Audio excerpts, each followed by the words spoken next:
You useless old man. If you do not bring back the full $50 today, watch out, because tonight you are sleeping outside in the doghouse with only wine to keep you warm." That was the morning greeting my son-in-law gave me. Me, David, an architect who once designed half of this neighborhood in the city. Now I am sitting huddled at the steps of the downtown cathedral, hiding my bruised face under the brim of a broken hat, holding out a shaking paper cup to ask for money from passers-by. My daughter knows about this, but she chooses to stay silent to keep the supposed family harmony. Man, life really knows how to play cruel jokes, but those vultures made a fatal mistake. They do not know that my son, the son they thought had abandoned me in distant New York, is standing right behind me at this moment. And what will happen in the next 24 hours is not just revenge. It is an earthquake that not even in their wildest dreams could the entire lineage of that family predict.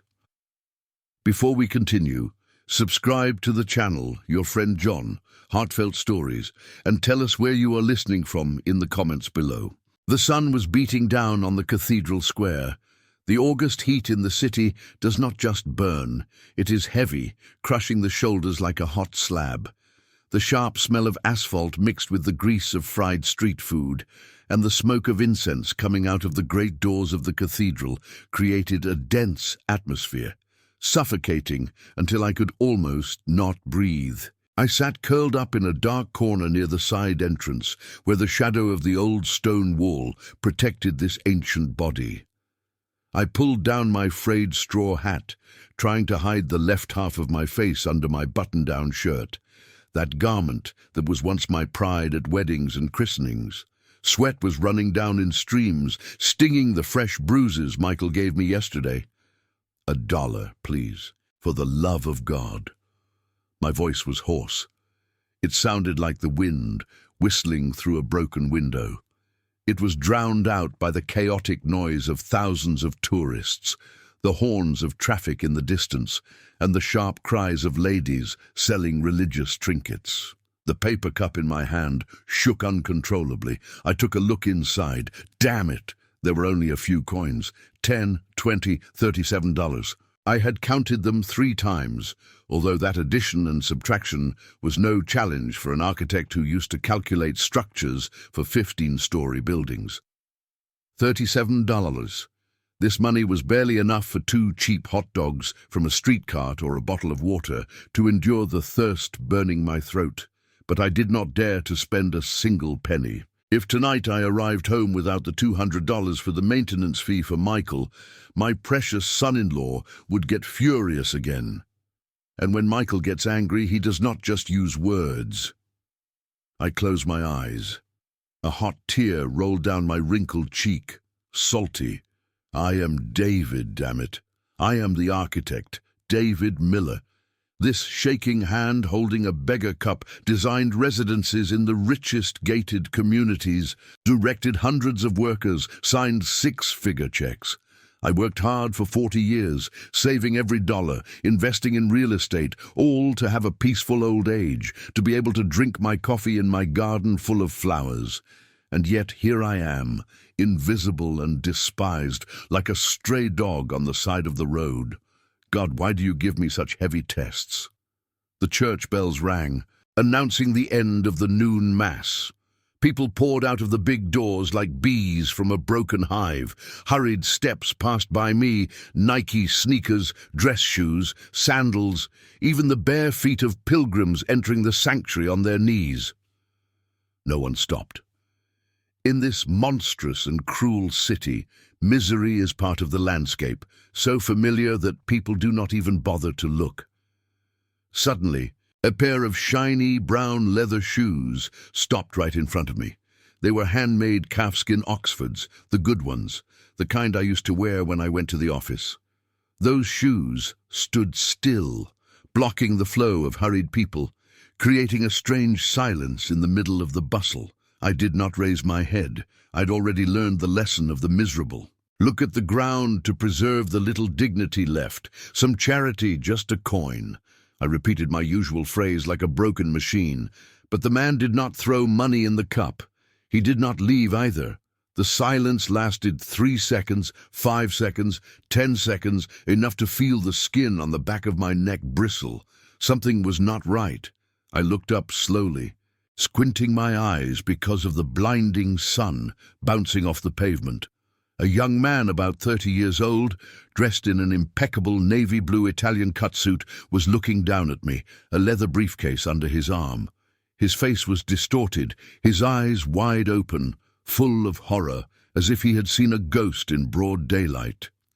Dad. The call was soft, but it rumbled like thunder in my ears. My heart skipped a beat. The paper cup slipped from my hands, falling to the ground. The coins rolled, clinking on the burning floor. "Daniel!" I exclaimed with a broken voice shattered to pieces. It was my son, my Daniel, the greatest pride of my life, the talented son who worked as a financial director for a big corporation in New York, 1,000 miles from here. Why was he here? Why now? Daniel fell to his knees right in the middle of the square, not caring about dirtying his expensive suit with the dust of the ground. He raised his hand to touch my gaunt face. His trembling fingers grazed the bruise on my left cheekbone that the hat failed to cover. "My God, Dad, what the hell is this? What the hell happened?" Daniel's voice broke, mixed between panic and deep pain. "What are you doing here? Why? Why are you in this condition? I wanted the earth to swallow me. I wanted the ground to open up and disappear me in that instant." I lowered my head, trying to hide my calloused and dirty hands inside my sleeves. "No, it is not me. You are confusing me with someone else, young man. Go away. Go away, please." "How am I going to be confused?" Daniel grabbed me hard by the shoulders, shaking me as if wanting to wake me up from a nightmare. "Look at me, Dad. I landed this morning to give you a surprise for your birthday next week. I came to give thanks at the cathedral before going home. Dad, where is your pension? Where are your life savings? Why do you have to beg like a homeless person?" I broke down crying. The containment, the endurance, the fear of the last 8 months exploded like a broken dam. I could no longer maintain the mask of the strong David before the pained look of my son. "Michael," I whispered. The name came out of my mouth like bitter flu. "He took everything, son. He says I am old, that I am senile, that I am useless. He said, if I did not bring money, he would put me in the most miserable nursing home in the city." Daniel's face hardened, going from shock to absolute fury. He looked around as if looking for the culprit, and then looked back at me, his gaunt father, just skin and bones. He took off his jacket and put it over my shoulders, covering my dirty shirt. "Get up, Dad. We are going home." "No!" I clung to his hand with panic. Terror invaded me. "Let's not go home now. He's going to hit me. He has the papers. He says he is the owner. He is the boss now." Daniel helped me get up. His eyes burned with a cold fire I had never seen in that noble boy. "Not today, Dad. Today I am here, and I swear to God that that son of A is going to pay for every one of your tears." The shiny black Uber glided down the avenue, isolating my son and me from the suffocating heat and the chaos of the city traffic. Inside, it was cool, with a faint citrus scent, a smell of cleanliness, of money, of a world to which I belonged, and from which I was expelled long ago. I was curled up in the back seat, clinging to the lapels of my son's jacket, as if it were my only life raft in the middle of the ocean. I looked out the window, watching the tall buildings pass, not daring to look Daniel in the face. I was afraid to see the disappointment in his eyes. Daniel was next to me with his jaw so tight that his muscles stood out. He stared at my skinny hands. Just 9 months ago, when he video-called me for New Year's, I was still a robust man with an easy laugh, showing off the plans for the garden remodeling. Now the one next to him was just an empty shell. "Tell me everything, Dad," said Daniel. His voice tried to stay calm, but trembled with contained rage. "From beginning to end, do not hide anything from me. Please." I took a deep breath. My lungs wheezed softly. 8 months ago, I started with a hoarse voice. After the flood in the suburbs, Emily and Michael's rented house got flooded. They called me at midnight. Emily, crying, said they had nowhere to sleep, that their things were ruined. I told them to come to the big house temporarily. The house is big, you know. I thought, well, blood calls. My house is their house. And then the first month everything was fine. Michael behaved well, and Emily took care of the food. But then Michael started complaining about the repairs of the other house and asked to borrow my bank card. He said he needed to buy material, cement, tiles. I gave it to him. I trusted him, and he never gave it back.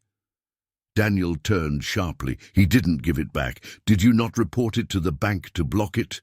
No way, you are very careful. I smiled bitterly, a twisted grimace on my sucked-in face. I was going to do it, but that day he brought a guy to the house. He introduced him to me as a notary public, very formal. They took out a bunch of papers. They told me to sign to process some health insurance and some remodeling permits to deduct taxes. I did not have my glasses.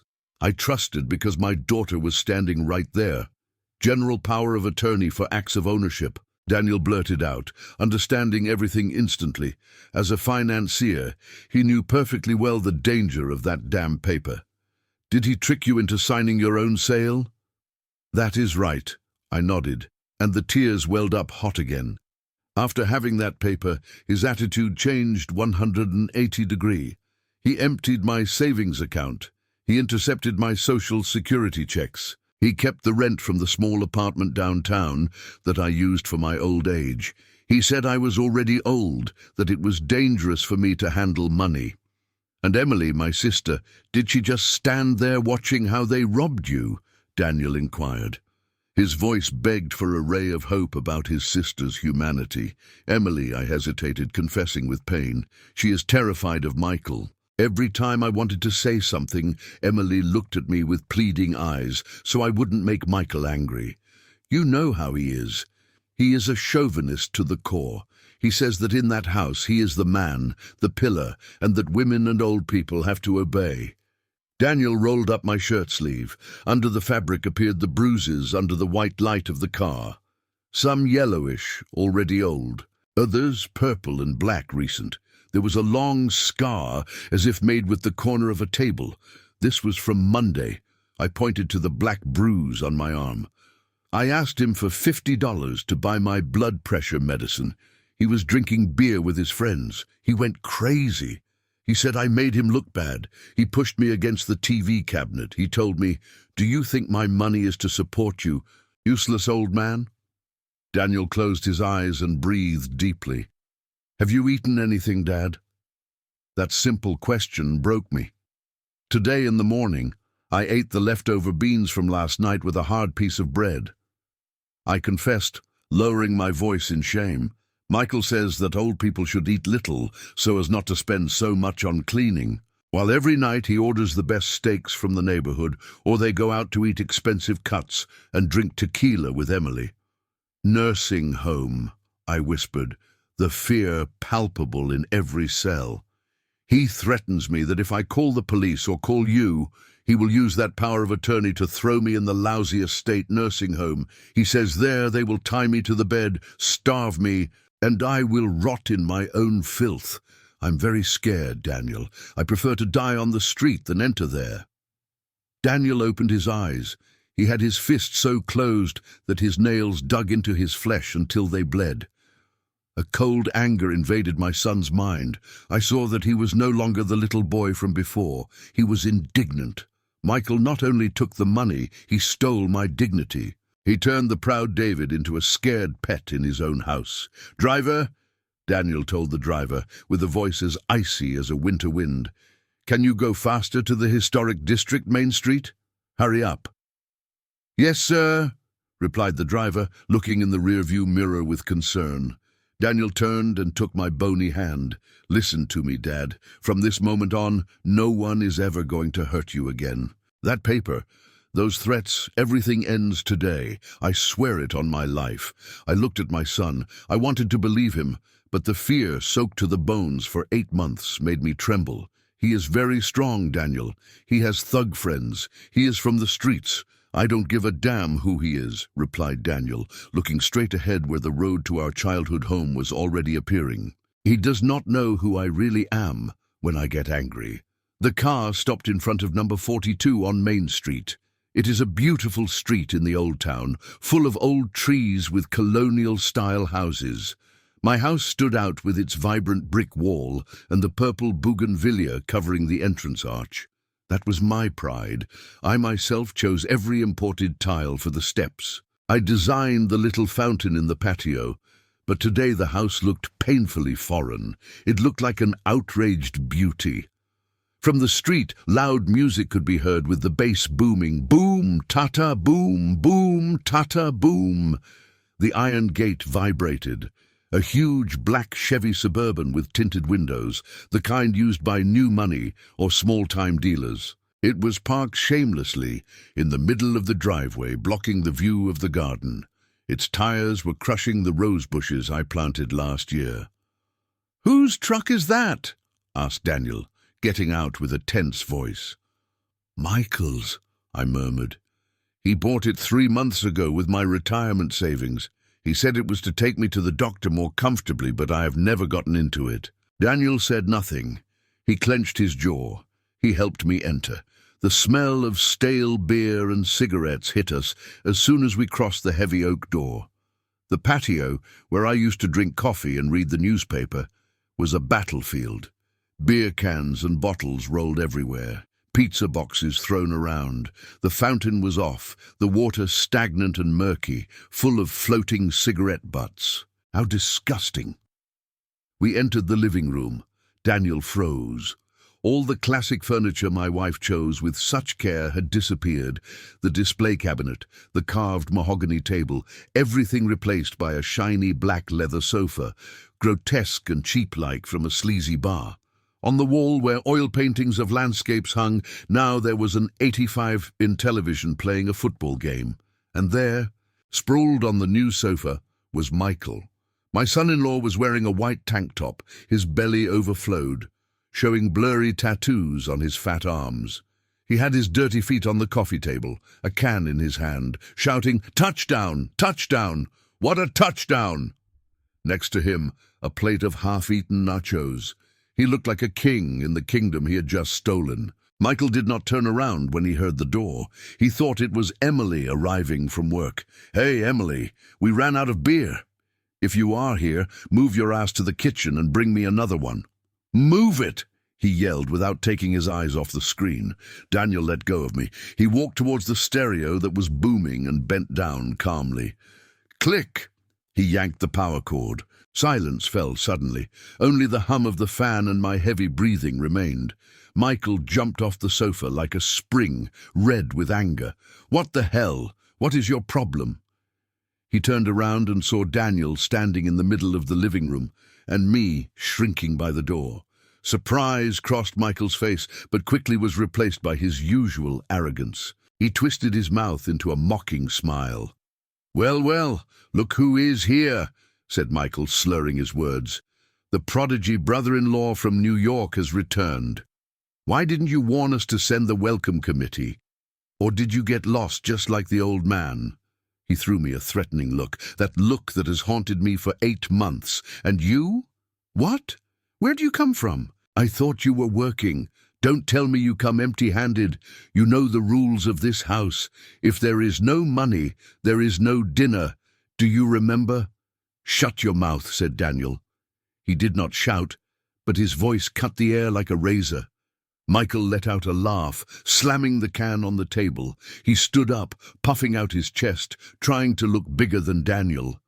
Although fatter, he was a head shorter than my son. He had that typical neighborhood bully posture. "Who are you telling to shut up?" Michael approached, blowing alcoholic breath on Daniel. "Who do you think you are to come here and give orders? This is my house. I am the head of the family. You are just a guest. Do you understand? What are you? Your house," repeated Daniel, sweeping the destroyed room with his gaze. "You call this pigsty a house, and beating your father-in-law and sending him to beg you call being head of the family." I am taking care of him, bellowed Michael, starting with his tactic of playing the victim. He is already senile. He likes to go out and wander. I give him a roof, food, clothes, and you dare to come and complain to me. I have papers. The law says I'm his guardian. He pointed his finger at Daniel's face, almost poking his nose. If you know what is good for you, get out to your hole in New York. Don't mess with my house, or I will call the patrol and throw you both in jail. Get out! I was trembling behind. Daniel, leave him alone, son. Don't make him angry. He hits very hard. Daniel did not look at me. He looked straight into Michael's eyes, his black eyes drilling into the cowardice that hid behind my son-in-law's aggression. Are you threatening me, Michael? Asked Daniel with a terrifying calm. He started taking off the Rolex from his wrist and put it in his pocket. Then he took off his jacket slowly, folding it and putting it on the back of the sofa. What are you going to do? Michael hesitated, seeing Daniel's strangely calm attitude. He was used to intimidating weak people like me or Emily. He had never faced a real man ready to fight. I'm going to teach you a lesson in respect, said Daniel, and began to roll up his shirt sleeves, showing his firm forearms. Michael saw Daniel's action and let out a laugh of contempt.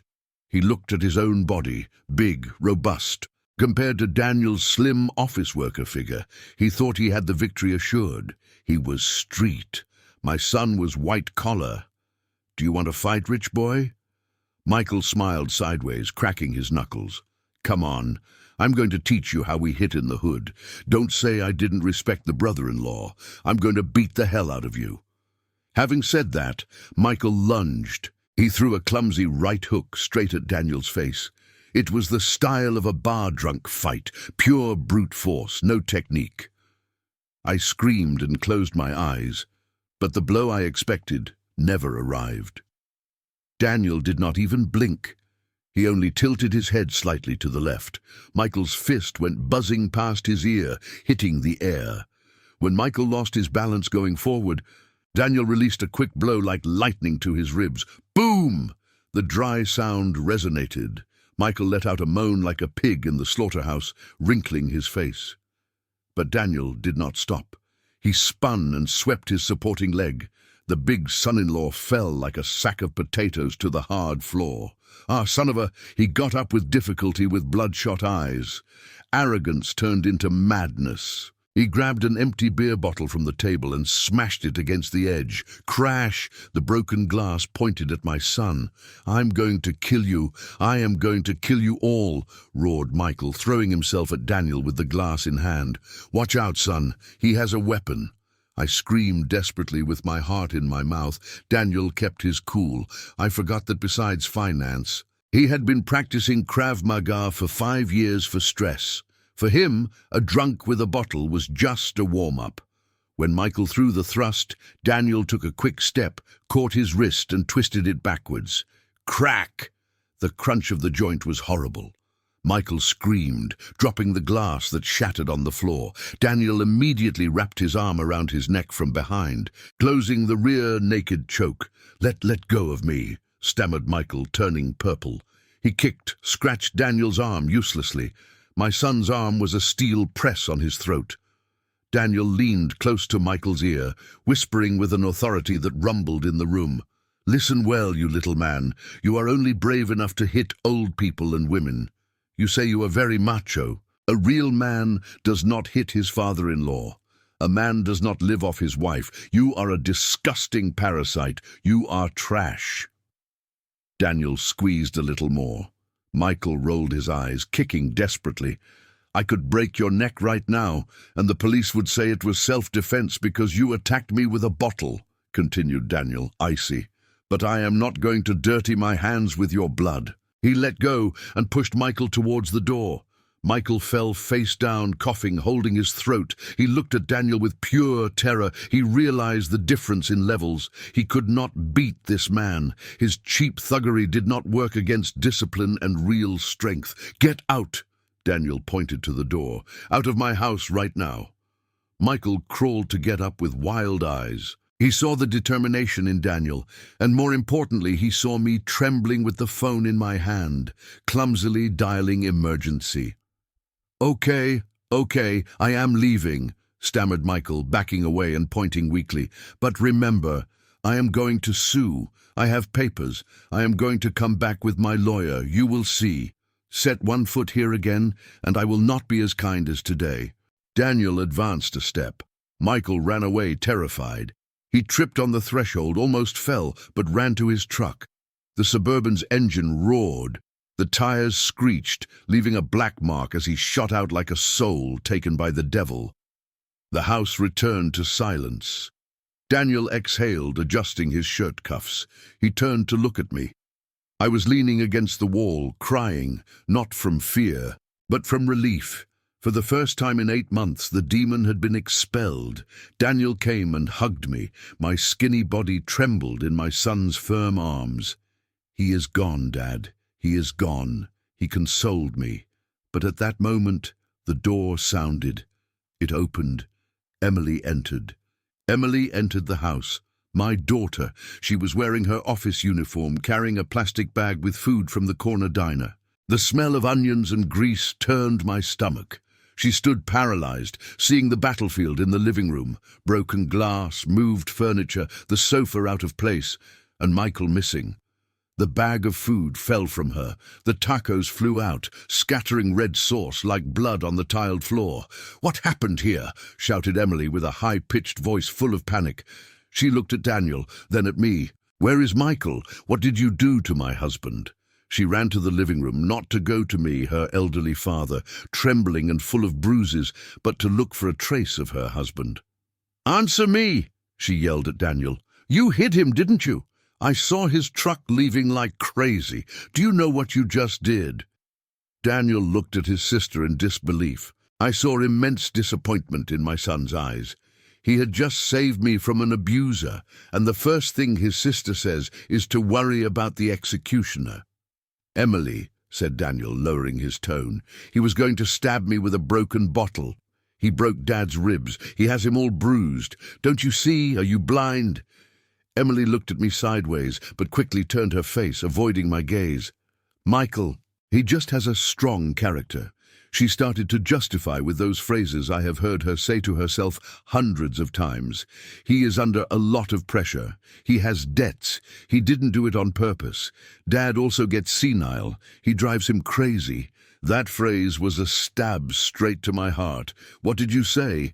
I spoke, my voice trembled but full of pain. "That I drive him crazy. Asking him for my medicine breathing in this house. Are you my daughter or his accomplice?" "Dad, don't say that." Emily approached, but not to console, but to convince. "You know, Michael, you just have to endure a little bit. Now that Daniel kicked him out, he is going to be furious. He's going to leave me. He's going to ask me for a divorce." She broke down crying, covering her face. "You guys don't understand. If he leaves me, how am I going to live? What will the neighbors say, the daughter of the Millers abandoned? It is humiliating. What a shame." Daniel felt nauseous. That damn culture of appearances. My daughter preferred to see her father beaten and begging rather than carry the stigma of being left. Michael had brainwashed her completely. "Are you worried about appearances?" Daniel grabbed her by the shoulders, forcing her to look at him. "And what about Dad having to beg downtown? Does that not give you shame? Or does it seem normal to you that Dad eats cold beans while you guys dine in restaurants?"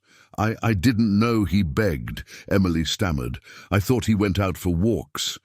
"Don't lie," shouted Daniel, making Emily shrink. "Dad told me he asked you for help and you turned your back on him. You chose your husband over your father. You are an accomplice, Emily. You are as guilty as that wretch." Emily collapsed on the sofa where her husband had just been crying inconsolably. "I am scared. I am very scared. Michael said if I left him, he would kill me." Daniel let her go. He realized it was more serious than he thought.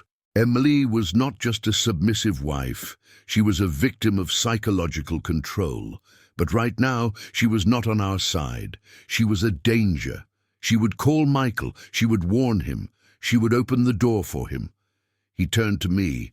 "Dad, we cannot stay here tonight," said Daniel sharply. "Michael is going to come back, and he won't come alone. He will bring his thug friends or the debt collectors. We are not safe, but it is my house." I looked around with nostalgia. "You are going to get it back, I promise you," assured Daniel. "But not today. Tonight, we need to go to a safe place to prepare the legal battle. We need lawyers, police, and evidence." He went to my room, now a messy storage room. He grabbed some clothes and the papers that remained, putting them in a black bag. "Let's go, Dad." "Daniel, help me out." Before leaving, he looked at Emily, who was still crying on the sofa between the disaster and the red sauce. "Emily," he said, cold but with pity, "tonight you have two options. You come with Dad and me and we protect you, or you stay to wait for your husband.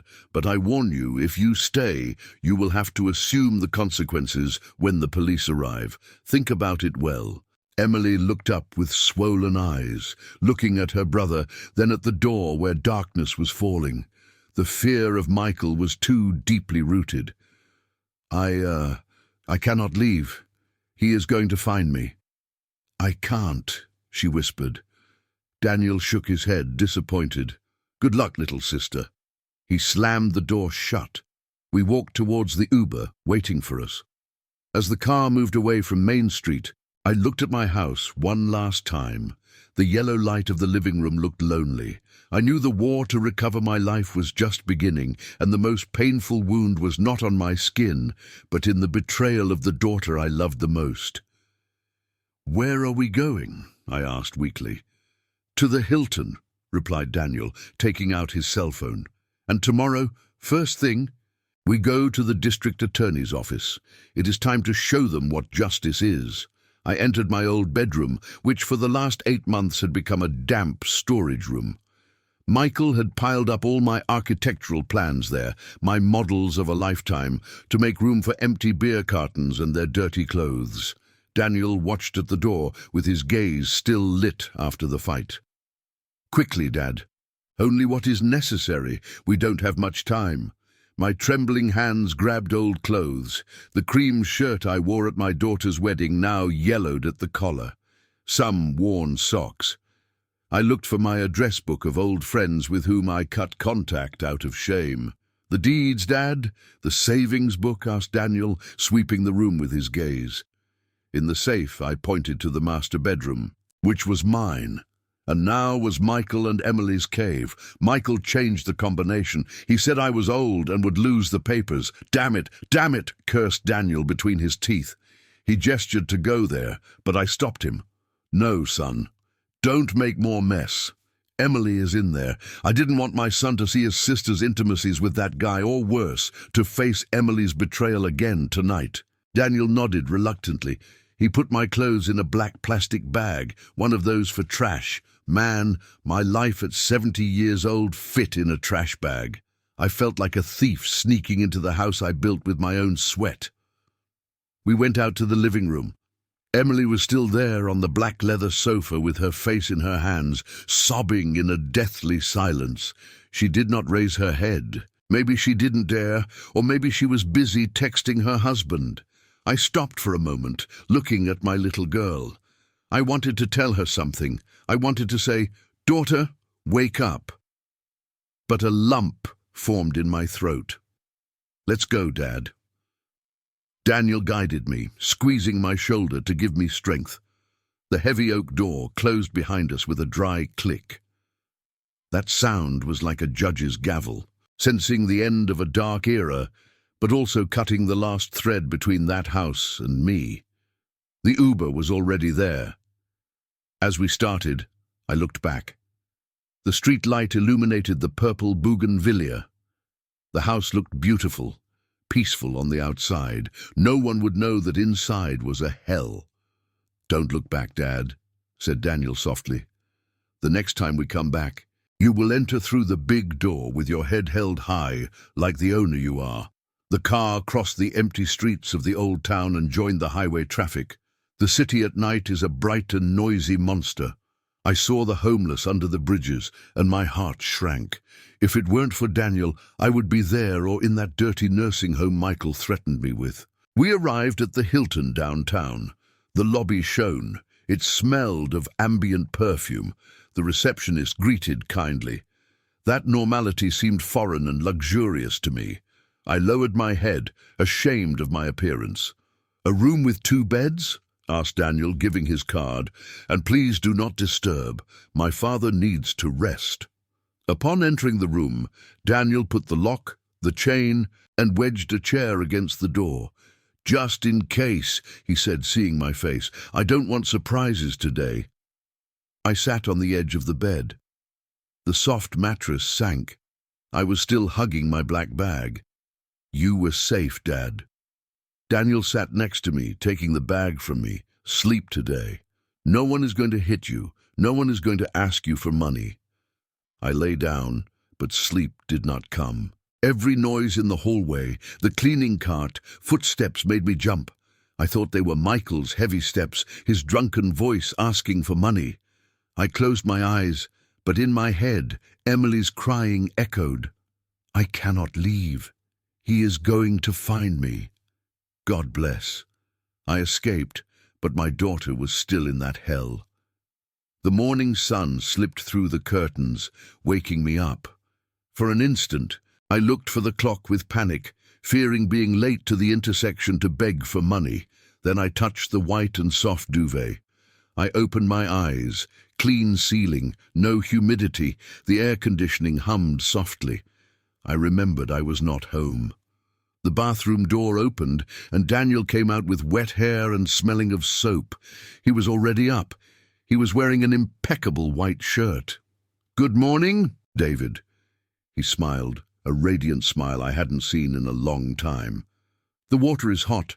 I left your new clothes on the shelf. Take a shower, Dad." I entered the bathroom. Steam filled the air. I took off the dirty clothes, the stained shirt, the pants full of dust from the cathedral sidewalk. I saw myself in the mirror, a skinny old man with ribs marked like broken piano keys, bruises everywhere. Black, yellow, weather-beaten face, beard of several days. I turned on the shower. The hot water hit my head, running down my back. Oh man, what a feeling. I grabbed the soap and scrubbed hard. I scrubbed and scrubbed, wanting to rip off the grime, the smell of poverty, the smell of fear of these 8 months. Tears mixed with the water.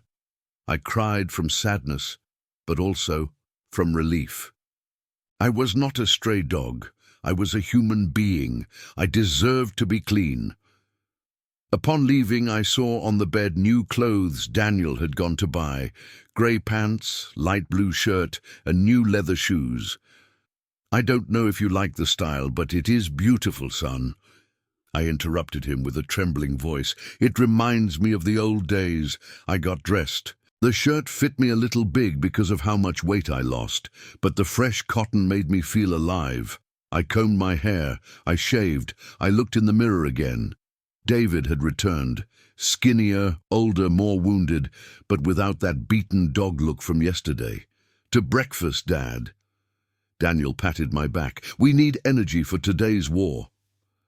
We went down to the restaurant. The smell of freshly made coffee invaded me. Not Michael's cheap instant stuff, but real brewed coffee with cinnamon. I saw the buffet. Eggs, bacon, hash browns, pastries, donuts. My mouth watered. "Whatever is fine," I said with my hand trembling over the plate. Daniel served me plenty. "Eat, Dad. Regain strength. You have to be strong to mince that wretch in court." I tasted the egg. The flavor. No way. Food had never tasted so good to me. I ate with desperation. Then I remembered my manners and slowed down, but the tears kept coming out. "What will we do today?" I asked after the second cup of coffee. Daniel wiped his mouth. His gaze sharpened. "Today we are going to see the shark. I have an appointment with Mr. Harrison. He is the best lawyer in the city for property and abuse disputes, and then we are going to recover every dollar Michael stole from you." I nodded, leaving the cup. The full belly and being clean gave me a strange strength. Dignity had returned, and with it, fury. Mr. Harrison's office was on the 25th floor of a tower downtown. You could see the skyline shining in the sun. Here resides the power and money in the city. Harrison was a man of about 50, bald gold glasses, expensive grey suit. He did not seem kind, but terrifyingly professional. They called him the Shark because when he bites, he doesn't let go until leaving the bones. Mr. Miller, sit down. He pointed to the leather chair. Daniel told me, but I want to hear it from you about the power of attorney. I breathed and told the story of the notary Michael brought. What was his name? Asked Harrison, pen in hand. I don't remember. Well, Mr. Vance or Vargas. Short, fat, thin mustache. Harrison smiled with disdain. Ah, Vance, I know him, a rat of the trade. He forges papers for irregular lands. He accepts bribes like one drinks water. Harrison stood up and walked. Good news, Mr. Miller. If it is Vance, we can attack the validity of that power. Surely he didn't follow the protocol of checking your mental capacity, nor explain the terms to you? But Michael has papers, I worried. Papers made with fraud and coercion are toilet paper before a judge, affirmed Harrison. Besides, we have evidence of abuse. A guardian who hits is protected. That aggravates everything. He turned to Daniel. Tactic, hit fast and hard. Step 1, urgent complaint to the district attorney for breach of trust, fraud, and domestic violence.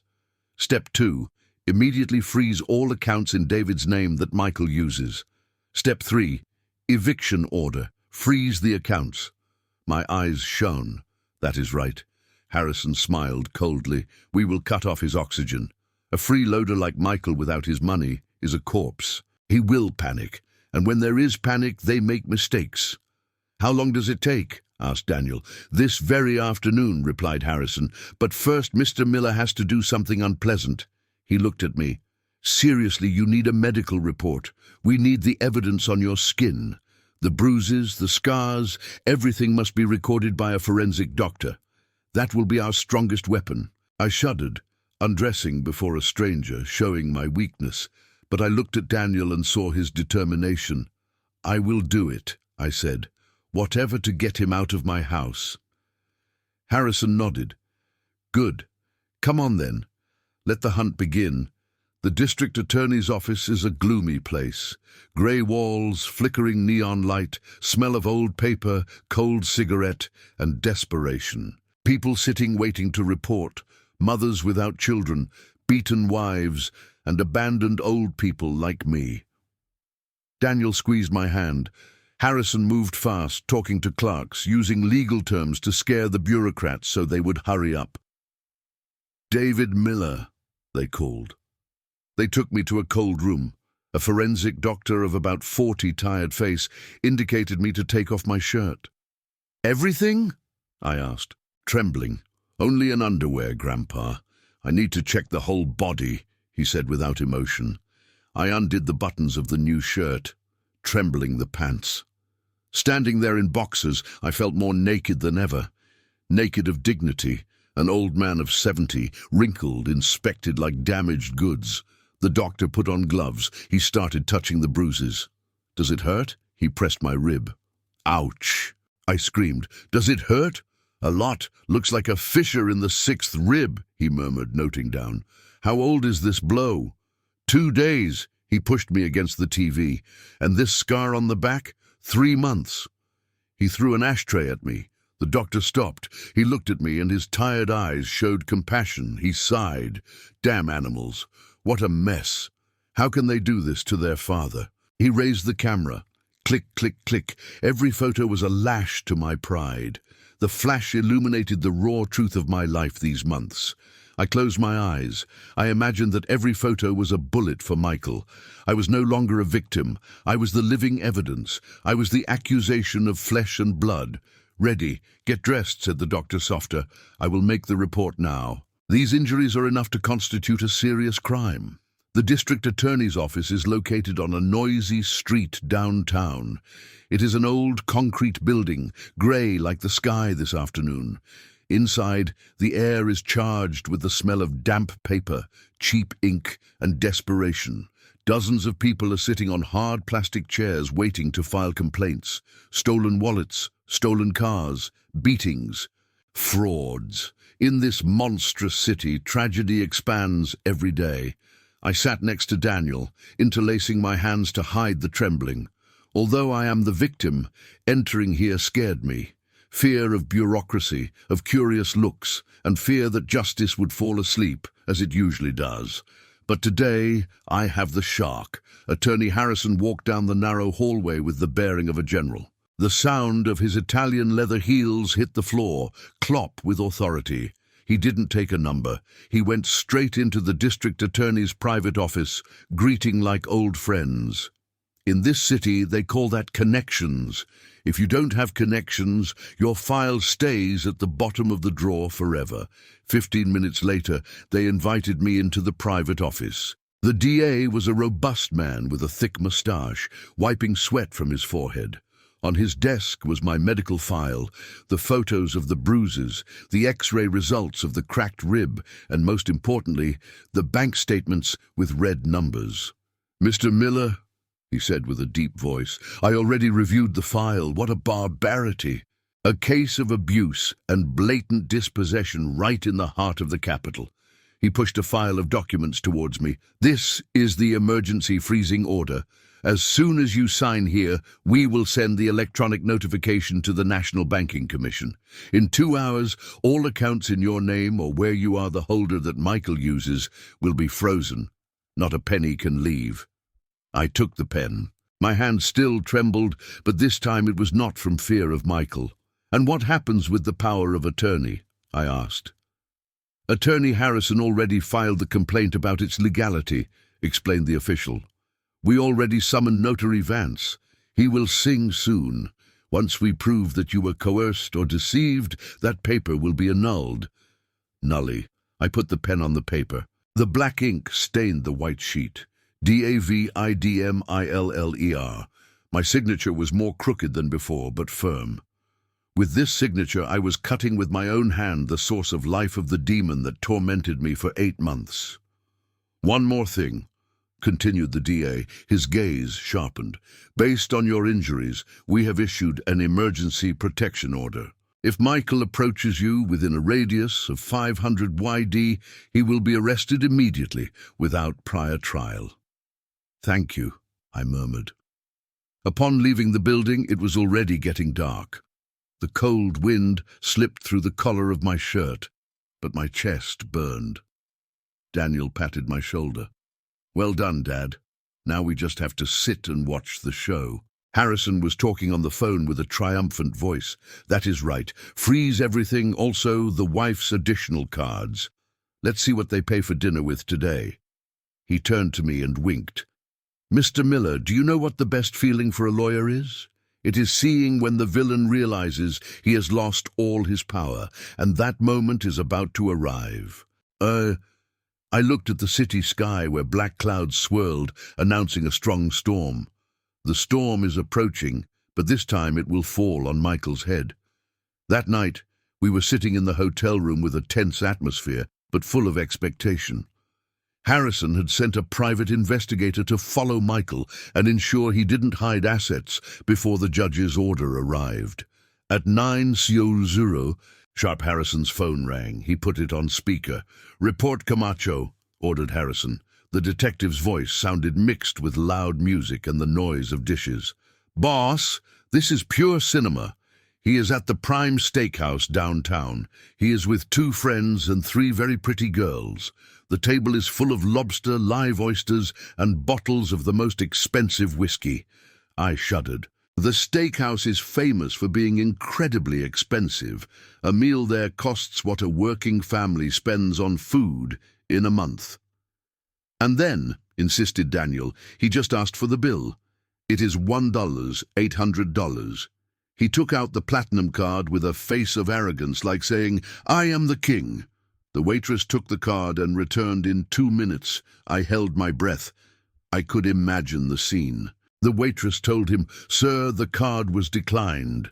Michael turned red as a tomato. He yelled at her, 'Are you crazy? My limit is 50 amjuls. Run it again.' The girl, scared, went to run it again. Declined again. 'Ha!' Daniel punched his palm with his fist. "Take that, wretch!" Detective Camacho's voice continued. You could hear he was laughing. He took out a second card. Declined. The third declined too. At this point, the whole restaurant was already looking. The girls with him started whispering, covering their faces with their purses. His friends played dumb, pretending to go to the bathroom. The manager came out to face him. He said loud, "Sir, the bank reports frozen account for suspected fraud. Do you have cash?" "Excellent," Harrison slapped his thigh. "Suspected fraud? That one hurts more." "What did he do?" I asked, with my heart beating fast from pure satisfaction. He searched all his pockets. He barely gathered about $50 in loose change. He turned pale. In the end, he had to leave the Rolex, which I bet is fake, or bought with David's money and his new iPhone, as collateral. The manager threatened to call the patrol if he doesn't bring the money in 24 hours. And the girlfriends, they all left. They called Ubers, cursing at the door. Michael stayed there, standing like a post, totally humiliated. Swallow me earth, surely, he thought. Harrison hung up. The hotel room filled with Daniel and the lawyer's laughter. I did not laugh loud, only smiled slightly. A sensation of satisfaction ran through my veins.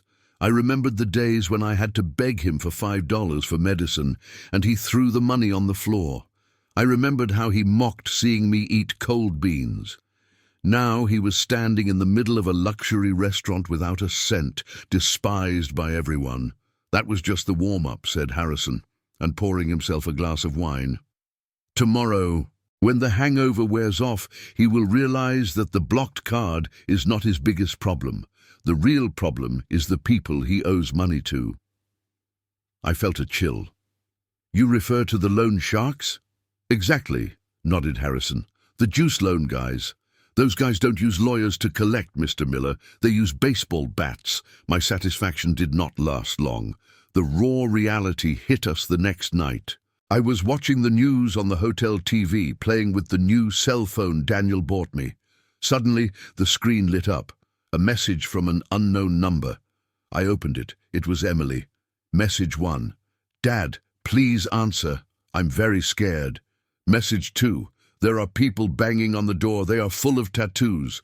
Michael hid in the bathroom. Dad, help me. My heart shrank. The father instinct surged with force. My daughter was in danger. Daniel, I shouted. The collectors are at the house. Emily is texting me. Daniel was working on his laptop. He looked up with a hardened face. He took my cell phone and read, Message 3.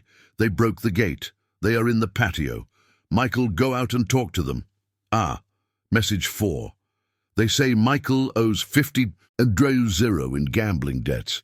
They give him 48 hours. They broke the TV. Dad, do you have money? Lend me to pay them. I beg you.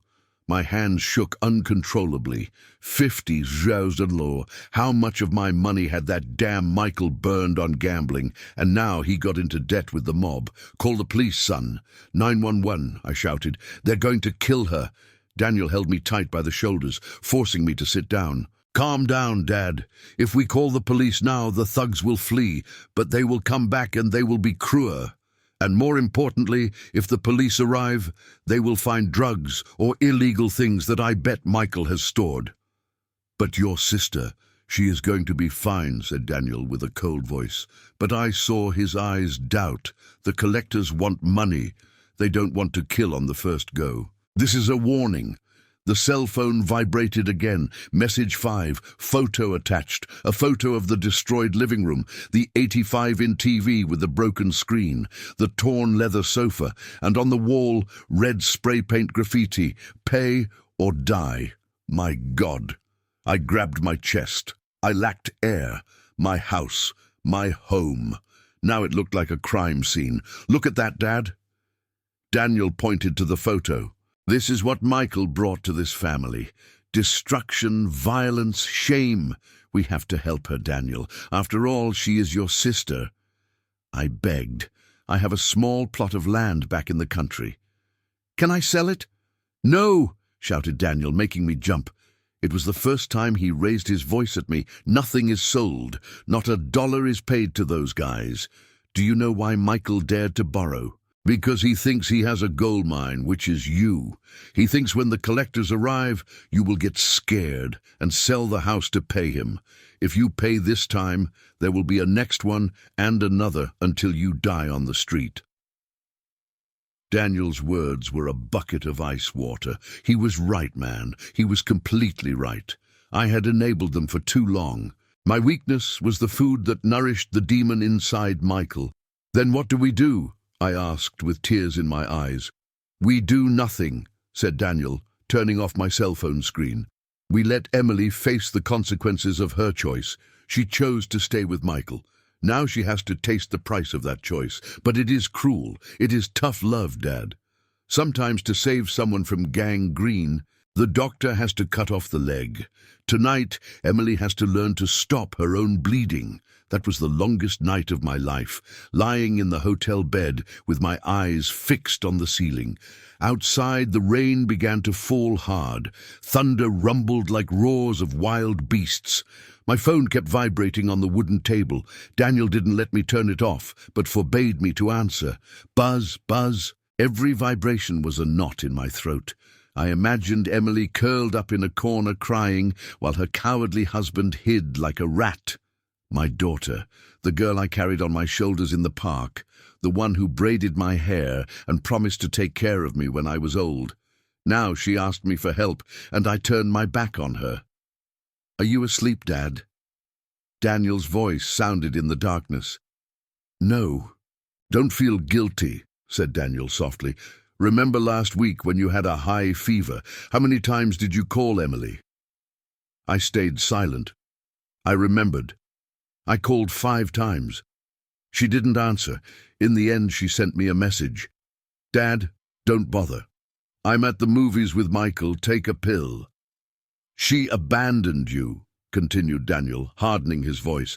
She saw your bruises and turned away. She ate fine steaks while you ate cold beans.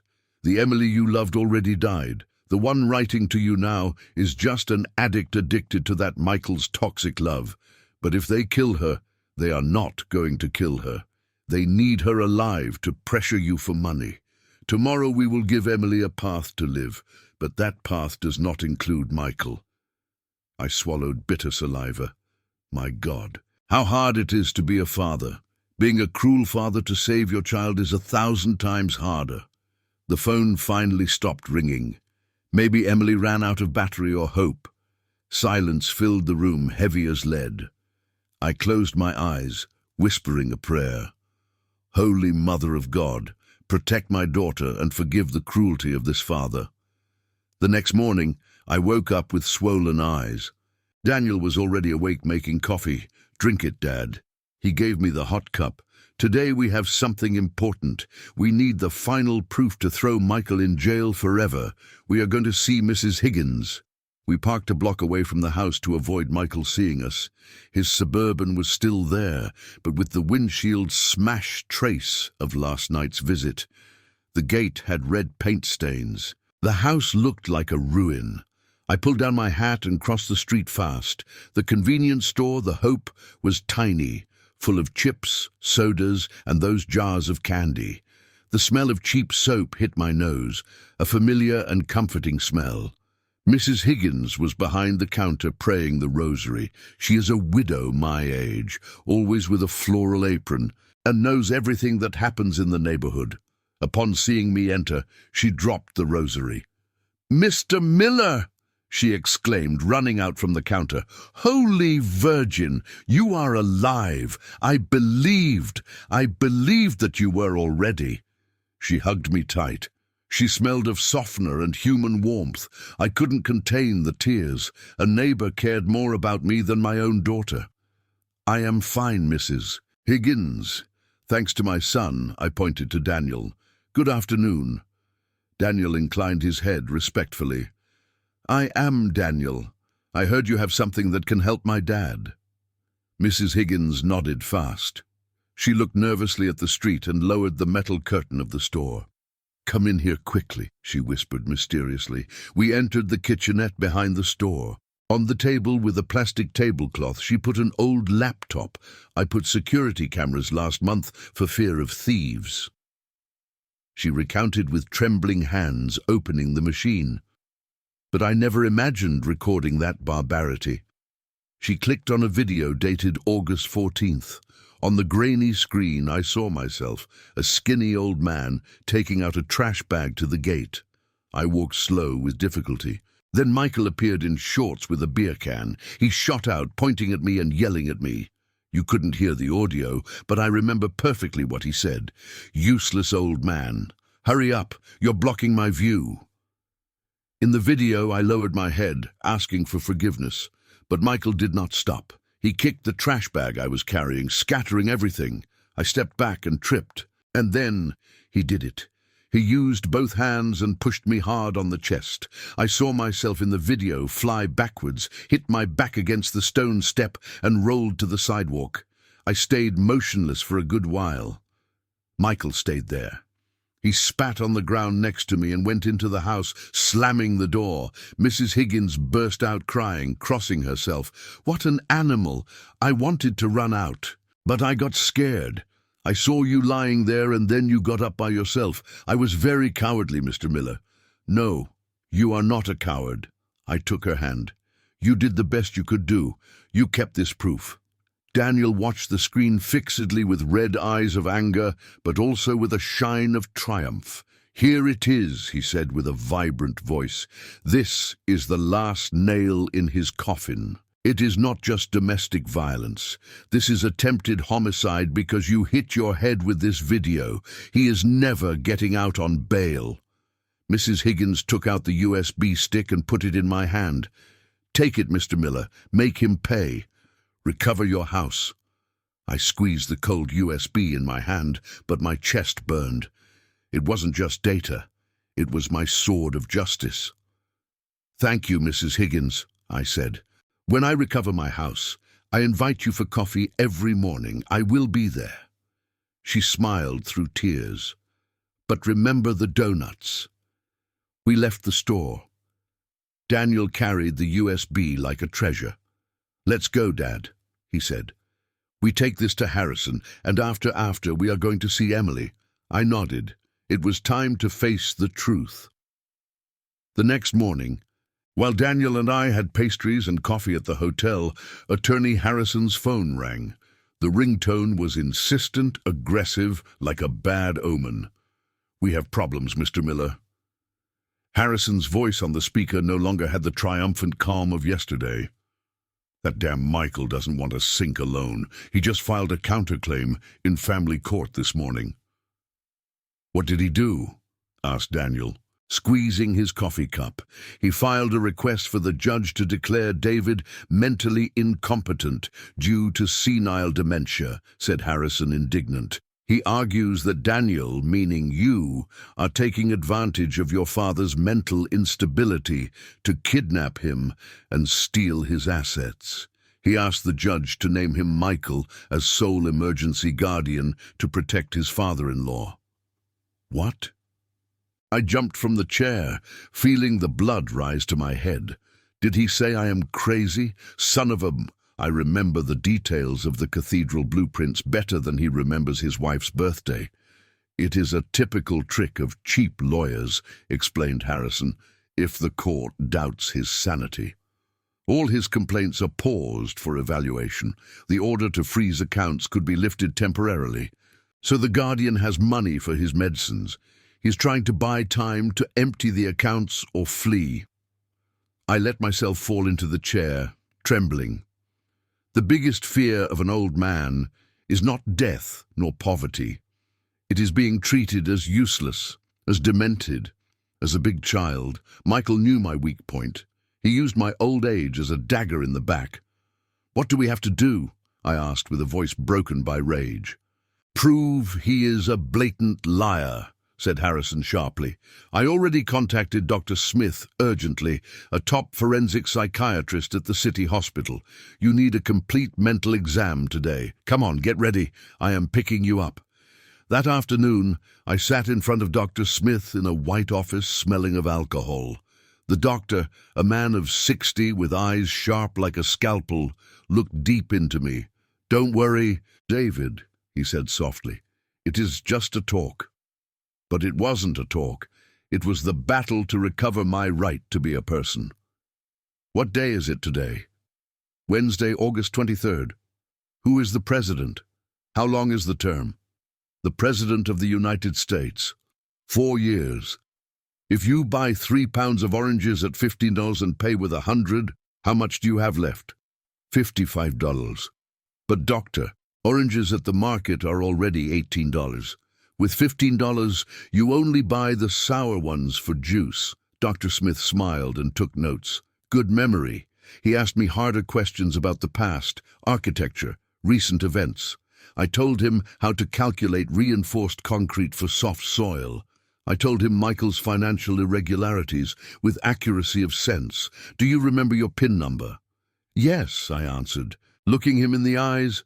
But more importantly, I remember the day Michael took out $1,000 from the ATM downtown at 2:00 in the morning to gamble while lying to his wife, saying he was going for my medicine. After 3 tense hours, the doctor put down the pen. He took off his glasses with respect. "David," he said, "your memory and logic are better than those of many young people. You do not have dementia. On the contrary, you suffer from trauma due to prolonged abuse, but that does not take away your mental capacity." He signed the certificate and put the red stamp. Conclusion: completely lucid, legally capable, and fit to administer his assets. I took the paper as if it were an Olympic medal. "Take that, Michael. Wanted to play mental chess with an old architect. You picked the wrong rival." That night my phone vibrated again. It was Emily, but this time it wasn't panic. It was pure desperation of a cornered animal. "Dad, I'm hungry." Michael left. He took all the cash and the chain Mom gave me. "The collectors are outside. They threw red paint. I escaped through the back. Please come just once, I beg you." I read the message with a broken soul. Although she makes mistakes, she is still the girl I carried in my arms. I looked at Daniel. He was cleaning his gun. "He has a permit, but I know he doesn't want to use it." "See her, Dad," said Daniel, serious, "but in a public place, and remember, tough love. If you soften now, you condemn her." We chose a Starbucks on University Avenue. Safe place. Classic. We arrived early and ordered coffee. At 8, Emily entered. I almost dropped the coffee. That was my daughter. Emily, always fixed up. Heels, ironed clothes, now looked like a ghost. Matted hair, no makeup, black circles under eyes, grey skin. She was wearing an old jacket, trembling from cold, shoes dirty with mud. She looked everywhere like a thief. Upon seeing me, she burst out crying and wanted to hug me. I raised my hand to stop her. "Sit down." I pointed to the chair. No hug. She wasn't ready, and she hadn't earned it. Emily sat down, drank a glass of water in one gulp with a trembling hand. "Dad, Daniel, help me." Her voice was a thread. "Michael owes $50,000. He made me sign as a guarantor. Now he fled. They say if I don't pay, they throw acid in my face. My God, I'm scared." And Michael asked Daniel cold. "I don't know. He said he was going for a lawyer. He took my jewelry. He told me to stay and watch in case you came back, Dad." Emily sobbed. "Dad, sell the land in the country, pay them. I will work to pay you back. I swear I will work like a donkey." I looked at her, hurt, as if they poured salt in the wound. Sell the grandparents' land, to pay the gambling debts of the wretch who beat me. "Emily," I said, firm like a sledgehammer, "I am not selling anything. I will not pay a single cent for your husband's sins." "But they are going to kill me," she screamed in a whisper. "They won't kill you if you do what I say." I put a napkin on the table. "You have 2 options. 1, you go back to Michael, flee with him, pay his debts, and continue being his slave. I will pretend I only have a male son." Emily opened her eyes with terror. She had never seen me like this, too. I continued, looking at her fixedly. "You come with us to the DA's office right now. You declare the truth. You deliver proof that he forced you to sign, that he beat me, and that he stole. And divorce, she stammered. But the church, the priest, God does not force you to live with the devil. I hit the table, bam. The people next door turned around. No way. He hits your father, steals, puts you in danger of death, leaves you with narcos, and you talk about morals. God gave you life, not for you to throw it in the trash with that imbecile. If you testify, intervened Daniel softer. Harrison can negotiate witness protection. The collectors won't touch you if the police watch you. And that debt, the judge will declare it Michael's gambling debt, illegal, and you go free. Emily looked at us. She looked at her hands without a ring. Michael had already sold it.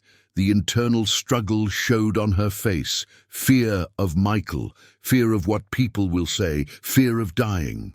In the end, she lowered her head and cried with muffled screams, "I will do it! I will do it! Forgive me, Dad. I am stupid. Forgive me, Dad." I exhaled long. It wasn't total forgiveness, but it was a start. I saved what was left of her. I called the waitress. Some pancakes with lots of syrup. Very hot, I ordered for my daughter. She needs strength to fight. 3 days later, rainy morning on Main Street Historic District. The silence of the neighborhood was broken, with sirens of 2 patrols and a white moving truck. I was crossing the street under an oak with Daniel, Harrison, and Emily. She was wearing big dark glasses to cover swollen eyes, hiding behind my back like a scared girl. Harrison had the eviction order and the arrest warrant with a red stamp. Michael had returned last night. He had nowhere to go. He barricaded himself, closed everything like a rat in his hole. "Open up! Police!" The officer hit the gate with the baton. "Get out! It is my house! I am the owner!" Michael shouted from inside hoarse and crazy voice. "I have a weapon. Whoever enters, I kill him." The neighbors came out. Mrs. Higgins was in the front row with a crucifix praying.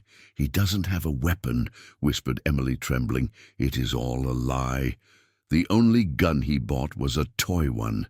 The police did not argue. They ordered to enter. A strong crack sounded when they cut the chain.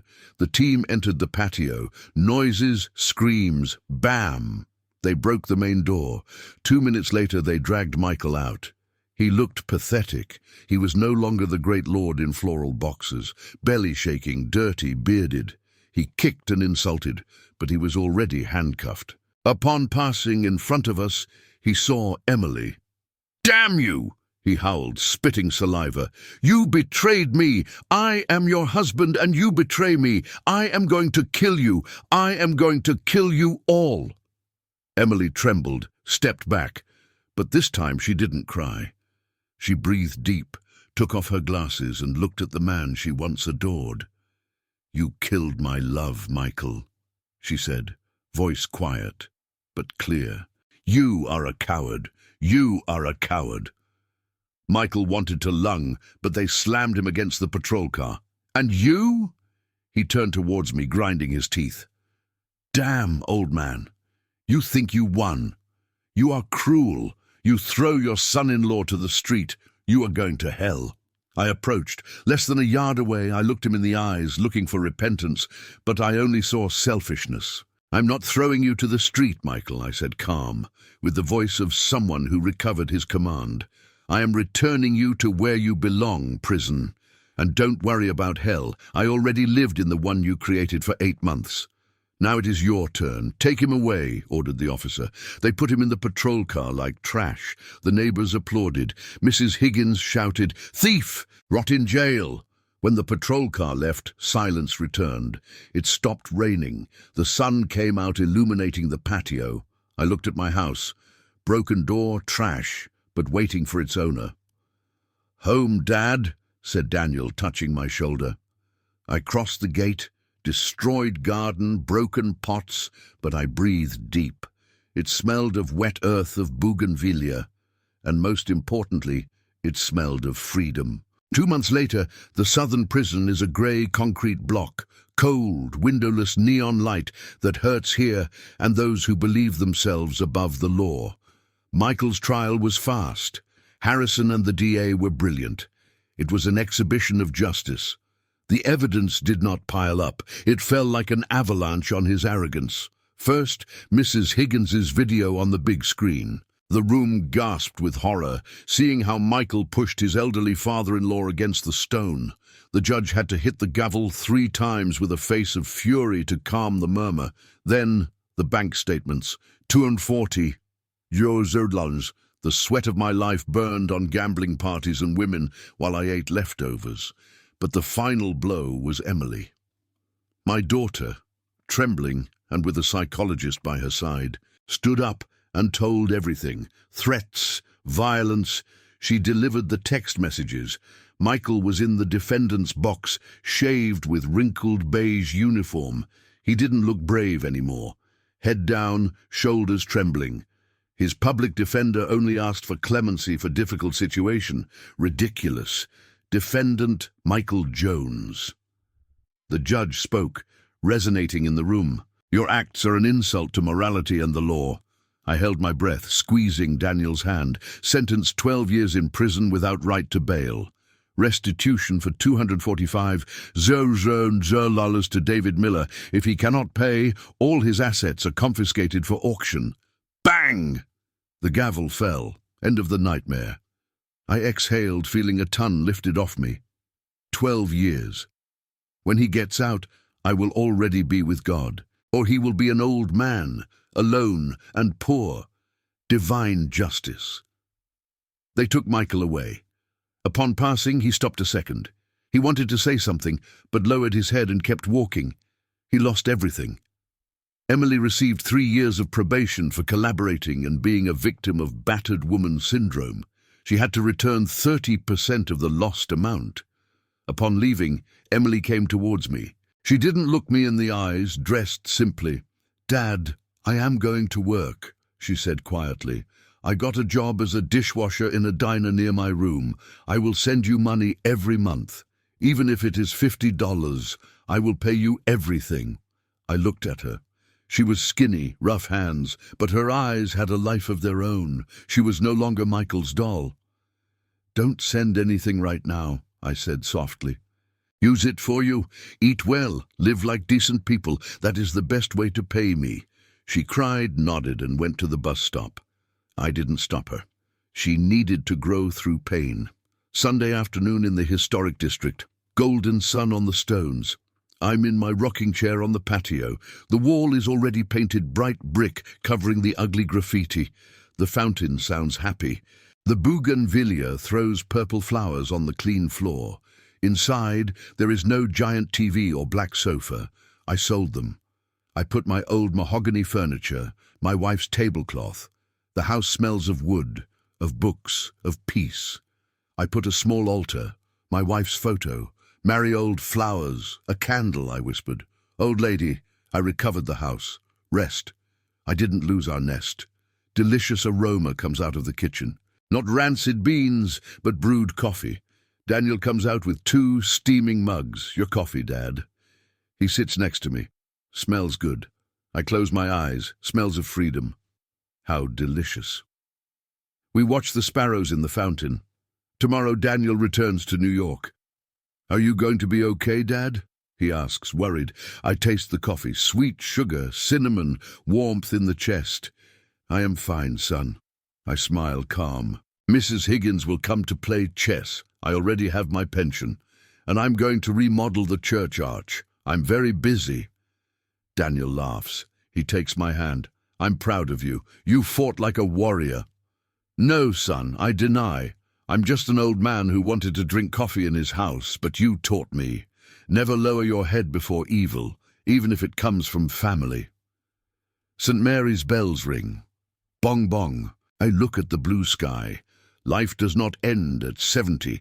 It just turns the page. A page without fear, only with coffee and peace. Let's see. I raise the mug. Cheers. Cheers, Dad. I drink the coffee. Sweet on the tongue. Life goes on. And this life, God bless, is beautiful. If this story has captivated you, like the video, subscribe to the channel, and share your thoughts in the comments. To listen to the next story, click on the box to the left of the screen. Thanks for watching.